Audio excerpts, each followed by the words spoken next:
தென்கட்சி கோ. சாமிநாதன் ஐயா அவர்களின் இன்று ஒரு தகவல். நகைச்சுவை கதைகள். இந்த காலத்துலேயும் ஒருத்தன் அது மாதிரி கொடை செருப்போட குதிரையில் போய்கிட்டு இருந்தான்.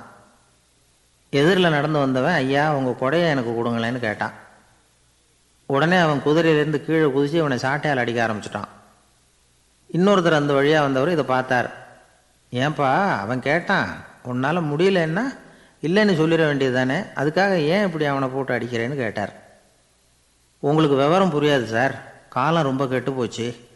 கேட்டதை கொடுத்தேன்னு வச்சுக்கோங்க, இந்த குதிரையே என்னோடது, அவன் திருடிக்கிட்டு போகிறான் அப்படின்னு என் பேரில் புகார் கொடுக்க ஆரம்பிச்சிருவான் சார் அப்படின்னா. அது எப்படி அவ்வளோ உறுதியாக சொல்கிறேன்னு கேட்டார் அவர். ஏற்கனவே அது மாதிரி ஒருத்தன் பேரில் புகார் கொடுத்துட்டு தான் இந்த குதிரையை நான் தள்ளிட்டு வந்துக்கிட்டு இருக்கிறேன் அப்படின்னா. தென்கட்சி கோ. சாமிநாதன் ஐயா அவர்களின் இன்று ஒரு தகவல். நகைச்சுவை கதைகளை கேட்டு ரசித்தமைக்கு நன்றி.